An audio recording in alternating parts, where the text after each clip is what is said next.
안녕하세요. 한방신경정신과 전문의 이루다 원장입니다.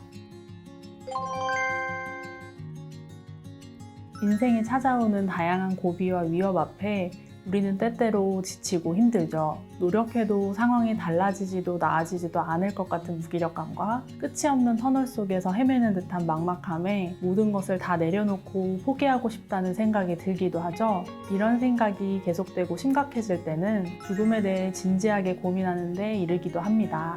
자살은 죽음을 암시하는 징후나 위험 요인에 대한 사전 지식이 없는 경우 중요한 신호를 놓치기 쉽고 누구에게나 일어날 수 있는 일이라는 점에서 위험성이 높아요. 따라서 주변 사람 중 자살을 생각하거나 계획 시도하고 있는 사람이 있는지를 면밀히 살피고 시기적절하게 필요한 도움을 제공하여 자살을 예방하도록 돕는 역할을 하는 것이 매우 중요합니다. 그렇다면 주변에 자살을 생각하는 사람들에게 우리는 어떠한 도움을 줄 수 있을까요? 하나, 자살의 신호에 민감하게 반응하고 직접적으로 물어보기. 주변 사람이 자살에 대한 언급, 자살한 사람에 대한 동경 표현 등 자살과 관련된 위험 신호를 보이지 않는지 주의를 기울이고 이런 신호가 감지되었을 때는 직접적으로 물어보아야 합니다. 자살을 생각하고 있는지 혹은 시기나 방법 등에 대해서도 계획한 바가 있는지 이전에 시도한 적이 있는지 등을 확인하는 것입니다. 둘, 안전한 환경에 있을 수 있도록 돕기. 자살 위험에 노출된 사람을 혼자 두지 않는 것, 자살 도구를 비롯한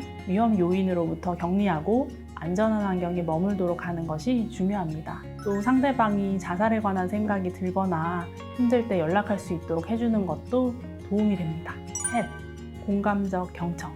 비판하거나 판단적인 태도가 아닌 수용하고 공감하는 자세로 상대방이 편하게 마음을 나눌 수 있도록 경청해주세요. 힘이 되고 지지해주는 말들, 따뜻한 눈빛과 눈맞춤, 언어적, 비언어적 표현을 통해 상대방이 혼자가 아니라는 사실을 상기시켜주는 것입니다. 넷, 전문가 또는 치료기관으로의 인계. 자살은 생명과 직결되는 문제이며 신체적, 정신적 질병과 관련된 경우가 많습니다. 특히 우울증은 자살과 매우 밀접한 연관성을 가지며 아주 심한 우울 상태보다는 우울감이 비교적 완화되어 에너지가 회복된 상태에서 시도하는 경우가 많습니다. 따라서 정신과 심리상담센터 등을 통해 전문적인 치료를 받을 수 있도록 돕는 것이 중요합니다. 저희 한음에서는 침, 뜸, 한약, 보험이 되는 상담치료와 추나요법 등을 활용하여 마음의 병을 완화하실 수 있게끔 도와드리고 있습니다. 부디 적절한 과정을 통해서 어려움을 이겨내셨으면 좋겠습니다. 정신과 치료에 대한 다른 영상들도 있으니